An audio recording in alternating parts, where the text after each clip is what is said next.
दिन भर पूर्णा भन मारे बैठी रही। किसी काम में जी न लगता था। इच्छा न रहते हुए भी भोजन करने गई। भय हुआ कि कहाँ सुमित्रा आकर जली कटी न सुनाने लगे। जैसे तैसे किसी तरह दिन कटा। रात आई। सुमित्रा ने सरे शाम ही से किवाड़ बंद कर लिए। भोजन करने के बाद अच्छी तरह सोता पड़ गया तो पूर्णा ने दबे पांव कमला के द्वार पर आकर धीरे से पुकारा, कमला। अभी अभी सिनेमा से लौटा था। लपक कर किवाड़ खोल दिए और बोला, आओ आओ पूर्णा, तुम्हें देखने के लिए जी व्याकुल हो रहा था। पूर्णा ने द्वार पर खड़े खड़े कहा, मेरे वहाँ आने का कोई काम नहीं है। मैं केवल आपसे विदा मांगने आई हूँ।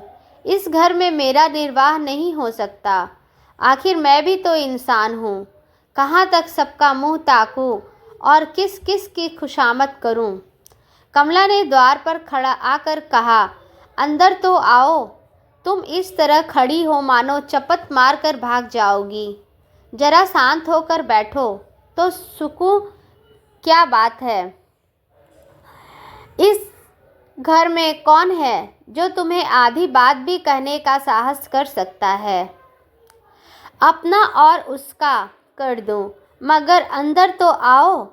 पूर्णा, मेरे अंदर आने की जरूरत नहीं। यूं ही ताने मिल रहे हैं, फिर तो न जाने क्या कलंक लग जाएगा। कमला प्रसाद ने त्योरियां चढ़ाकर कहा, किसने ताना दिया है? सुमित्रा ने। पूर्णा, किसी ने दिया हो आपका पूछना और मेरा कहना दोनों व्यर्थ है। ताने वाली बात होगी तो सभी ताने देंगे। आप किसी का मुंह नहीं बंद कर सकते। केले के लिए तो ठिकरा भी पैनी छुरी बन जाता है। सबके अच्छा यही है कि मैं यहाँ से चली जाऊँ। आप लोगों ने मेरा इतने दिन पालन किया, इसके लिए मेरा एक एक रोआ आप लोगों का जस गाएगा। कहाँ जाना चाहती हो? कहीं न कहीं ठिकाना लग ही जाएगा। और कुछ न होगा तो गंगा जी तो है ही। तो पहले मुझे थोड़ा सा सखिया देती जाओ।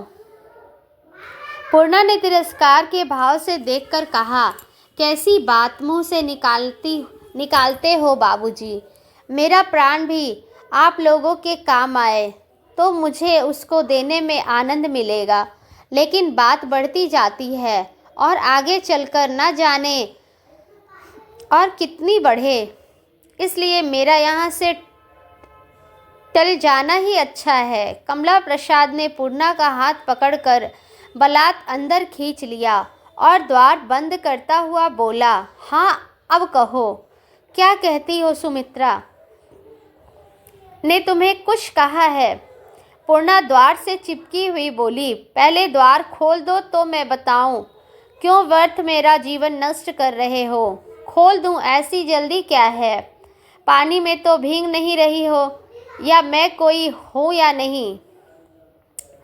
अगर सुमित्रा ने तुम्हें कुछ कहा है तो मैं ईश्वर की कसम खाकर कहता हूँ, कल ही उसे घर से निकाल बाहर करूँगा और फिर कभी मुंह न देखूँगा। देखो पूर्णा, अगर तुमने द्वार खोला तो पछताओगी। छाती में छुरी लूँगा, सच कहता हूँ, छाती में छुरी लूँगा। 6 महीने हुए जब मैंने तुम्हें पहले पहले देखा, तब से मेरे चित्त की जो दशा हो रही है वह तुम नहीं जान सकती। इतने दिनों किसी तरह सन्न किया, अब सन्न नहीं होता। खैर, जब तक दर्शन हो जाते हैं, जिससे हृदय को कुछ ढाढ़स होता था। अब तुम यहाँ से जाने की बात कहती हो। तुम्हारा यहाँ से जाना मेरे शरीर से प्राणों का जाना है। मैं तुम्हें रोक नहीं सकता। तुम्हें रोकने का मुझे कोई अधिकार नहीं है। विवाह संसार की स्वांग को तो 16 आने अधिकार दे देता है, पर प्रेम को ईश्वर का स्वरूप है, रत्ती भर अधिकार नहीं देता। जाओ, मगर कल ही सुनोगी कि कमला इस संसार से कुछ कर गया। पूर्णा का निष्कपट हृदय इस प्रेम दर्शन से घोर असमंजस में पड़ गया। उसका एक हाथ किवाड़ की चटकनी पर था। वह आप ही आप चटकनी के पास से हट गया। वह स्वयं एक कदम आगे बढ़ गई उसकी दशा उस मनुष्य की सी हो गई जिसने अनजाने में किसी बालक का पैर कुचल दिया हो और जो उसे वेदना से छटपटाते देख जल्दी से दौड़कर उसे गोद में उठा ले। कमला प्रसाद जिस दिन साड़ी लाए थे उसी दिन से पूर्णा को कुछ शंका हो गई थी, पर उसने उसे पुरुषों का विनोद समझ लिया था। अतएव इस समय वह प्रेमालाप सुनकर भयभीत हो गई। घबराई हुई आवाज में बोली, ऐसी बातें न करो बाबूजी, मेरा लोक और परलोक मत बिगाड़ो। फिर मैं सचमुच मरने थोड़ी ही जा रही हूँ, कहीं न कहीं तो रहूँगी ही, कभी कभी आती रहूँगी, मगर इस समय मुझे जाने दो। मेरी बदनामी से क्या तुम्हें दुख न होगा? कमला प्रसाद पूर्णा नेक नामी और बदनामी सब ढकोसला है। प्रेम ईश्वर की प्रेरणा है, उसको स्वीकार करना पाप नहीं, उसका अनादर करना पाप है। मुझे ईश्वर ने धन दिया है, एक से एक रूपवती स्त्रियों को नित्य देखता हूँ। धन के बल से चाहे जिसे चाहूँ अपनी वासना का शिकार बना सकता हूँ, पर आज तक कसम ले लो जो किसी की ओर आंख उठाकर भी देखा हो। मेरे मित्र लोग मुझे बूढ़े बाबा कहा करते हैं। सुमित्रा को आए 3 साल हो गए, पर उसे कभी मैंने प्रेम की दृष्टि से नहीं देखा, मगर तुम्हें देखते ही मुझे ऐसा मालूम हुआ मानो मेरी आंखों के सामने से पर्दा हट गया। ऐसा जान पड़ा मानो तुम मेरे हृदय मंदिर में बहुत दिनों से बैठी हो, मगर मैं अज्ञान के कारण इस वेदना का रहस्य न समझ सकता था। बस जैसे कोई भूली हुई याद आ जाए। अब कितना चाहता हूँ कि तुम्हें भूल जाऊँ, मन को दूसरी ओर फेरना चाहता हूँ, पर कोई बस नहीं चलता। यही समझ लो कि मेरा जीवन तुम्हारी दया पर है। यह कहते कहते कमला का गला भर आया। उसने रुमाल निकालकर आंखें पोंछी, मानो उसमें आंसू छलक रहा है। पूर्णा पाषाण प्रतिमा की भांति निस्पंद खड़ी रही। उसकी सारी बुद्धि, सारी चेतना, सारी आत्मा मानो उमड़ती लहरों में बह जा रही हो और कोई उसकी अंतर्ध्वनि का कान न देता हो। मनुष्य, पशु, पक्षी, तट के वृक्ष और बस्तियां सब भागी जाती हो। उससे दूर, कोसों दूर वह खड़ी न रह सकी। भूमि पर बैठकर उसने एक ठंडी सांस ली और फूट फूट कर रोने लगी। कमला ने समीप जाकर उसका हाथ पकड़ लिया और गला साफ करते बोला, पूर्णा, तुम जिस संकट में हो मैं उसे जानता हूँ, लेकिन सोचो एक जीवन का मूल्य क्या एक पूर्व स्मृति के बराबर भी नहीं है। मैं तुम्हारी पति भक्ति के आदर्श को समझता हूँ। अपने स्वामी से तुम्हें कितना प्रेम था यह देख चुका हूँ, उन्हें तुमसे कितना प्रेम था यह भी देख चुका हूँ। अक्सर पार्क में हरी भरी घास पर लेटे हुए वह घंटों तुम्हारा कीर्तिगान किया करते थे। मैं सुन सुनकर उसके भाग्य को सराहता था और इच्छा होती थी कि तुम्हें एक बार पा जाता तो तुम्हारे चरणों पर सिर रख कर रोता। सुमित्रा से दिन दिन घृणा होती जाती थी। यह उन्हीं का बोया हुआ बीज है जो फूलने और फलने के लिए विकल हो रहा है। पूर्णा ने सिसकते हुए कहा, बाबूजी, तुम्हारे पैर पड़ती हूँ, मुझे जाने दो। मेरा जी न जाने क्यों घबरा रहा है। कमला ने सिर ठोक कर कहा, हाय, फिर वही बात। अच्छी बात है, जाओ। एक बार भी बैठने को न कहूँगा। पूर्णा ज्यों की तो बैठी रही। उसे किसी भाषण परिणाम की शंका हो रही थी। कमला ने कहा, अब जाती क्यों नहीं हो? मैंने तुम्हें बांध तो नहीं लिया है? पूर्णा ने कमला की ओर कातर नेत्रों से देखा और सिर झुकाकर कहा, वायदा करते हो कि अपने प्राणों की रक्षा करते रहोगे? कमला ने उदासीन भाव से कहा, तुम्हें मेरे प्राणों की रक्षा की क्या परवाह? जिस तरह तुम्हारे ऊपर मेरा कुछ जोर नहीं है, उसी तरह मेरे ऊपर भी तुम्हारा कोई जोर नहीं है।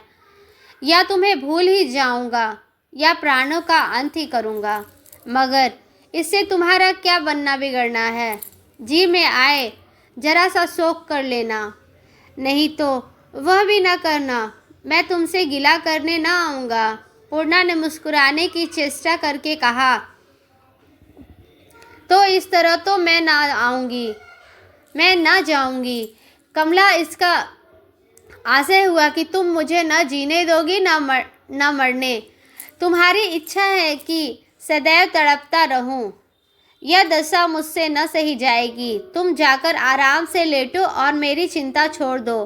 मगर नहीं, यह मेरी भूल है जो मैं समझ रहा हूँ कि तुम मेरे प्राणों की चिंता से मुझसे यह वायदा करवा रही हो। यह केवल भिखारी को मीठे शब्दों में जवाब देने का एक ढंग है। हाँ, वायदा करता हूँ कि अपने प्राणों की रक्षा करता रहूँगा, उसी तरह जैसे तुम्हारे रक्षा करती हो। यह वायदा मैं नहीं जानती। सच्चा वायदा करो तो प्रिया, यह गांठ में बांध लो कि कमला प्रसाद विरह वेदना के सहने के लिए जीवित नहीं रह सकता। पूर्णा ने करुण स्वर में कहा, बाबूजी, तुमने मुझे बड़े संकट में फंसा दिया। तुम मुझे माया जाल में फंसाकर मेरा सर्वनाश करने पर तुले हुए हो। मेरा कर्तव्य ज्ञान नष्ट हुआ जाता है। तुमने मुझ पर मोहनी मंत्र डाल सा दिया है। कमला ने आवेश में आकर कहा, अच्छा, अब चुप हो पूर्णा। ऐसी बातों से मुझे मानसिक कष्ट हो रहा है। तुम समझ रही हो कि मैं अपनी नीच वासना की तृप्ति के लिए तुम्हें माया जाल में फंसा रहा हूँ। यह तुम मेरे साथ घोर अन्याय कर रही हो। तुम्हें वैसे कैसे विश्वास दिलाऊं कि यह माया जाल नहीं, शुद्ध आत्मसमर्पण है। यदि इसका प्रमाण चाहती हो तो यह लो। यह कहकर कमला प्रसाद ने खूंटी पर लटकी हुई तलवार उतार ली और उसे खींचकर बोला, सामने फड़कते देखकर निश्चय कर लेना कि प्रेम है या कौशल। यदि पूर्णा एक क्षण भी धैर्य से बैठी रह सकती तो उसे अवश्य यह प्रमाण मिल जाता, पर रमणी का कातर हृदय सहम उठा। यह बात जानकर कि कमला प्रसाद ने यह अभिनय किया था। पूर्णा ने तलवार उसके हाथ से छीन ली और बोली, मैं तो तुमसे कोई प्रमाण नहीं मांग रही। फिर तुमने मायाजाल कैसे कहा? भूल हुई, क्षमा करो। अभी तुम्हें कुछ संदेह हो तो मैं उसे मिटाने को तैयार हूँ। इससे उत्तम मेरे लिए और क्या हो सकती है कि अपने प्रेम की सत्यता का प्रमाण देते हुए तुम्हारे सामने प्राणों का उत्सर्जन कर दूं। पूर्णा ने तलवार को म्यान में रखते हुए कहा, तुम इसी तलवार से मेरे जीवन का कर सकते हो तो कितना अच्छा होता। मुझे विश्वास है कि मैं जरा भी न झिझकती, सिर झुकाए खड़ी रहती। यह वाक्य कुटिल कमला के हृदय में चुभ गया। एक क्षण के लिए उसे अपनी नीचता पर ग्लानि आ गई। गद्यकंठ से बोला, अगर ब्रह्मा ने भी मेरे हाथों तुम्हारी हत्या लिखी होती, अगर उसके पुरस्कार में मुझे त्रिलोक्य का राज्य, स्वर्ग की सारी अप्सराएं और देवताओं की सारी विभूतियां मिलती होती, तो भी मैं तुम्हारे पवित्र शरीर के रक्त की एक बूंद भी न बहा सकता। यदि मेरी आत्मा कलुषित हो जाती है तो भी मेरा हाथ तलवार पर न पड़ सकता। तुमने इस समय बड़ी कड़ी बात कह डाली पूर्णा। जरा मेरी छाती पर हाथ रख कर देखो कैसी धड़क रही है। एक पान बनाकर खिला दो, इसी को याद करके दिल शांत करूँगा। पूर्णा ने पान के 2 बीड़े बनाकर कमला को देने के लिए हाथ बढ़ाया। कमला ने पान लेकर कहा, भोजन के बाद कुछ दक्षिणा मिलनी चाहिए। पूर्णा ने विनोद करके कहा, प्रेमा होती तो उनसे कुछ दक्षिणा मिला देती। अब आएगी तब दिला दूंगी। कमला पान बढ़ाता हुआ बोला, मेरी दक्षिणा यही है कि यह बीड़ा मेरे हाथ से खा लो। पूर्णा ने, मैं ऐसी दक्षिणा नहीं लेती, तुम्हारी कौन चलाए। बीड़ों पर कोई मंत्र फूंक दिया हो। पुरुष इस विद्या में भी निपुण होते हैं। मैं पक्का इरादा करके आई थी कि द्वार पर खड़ी खड़ी तुमसे यहाँ से जाने की बात करके चली जाऊंगी, पर तुमने कुछ ऐसा मंत्र मारा कि सब कुछ भूल गई। दोस्तों, यदि आपको मेरी कहानी अच्छी लगती है तो मेरे चैनल को सब्सक्राइब करें और मेरे चैनल को सपोर्ट करें। धन्यवाद।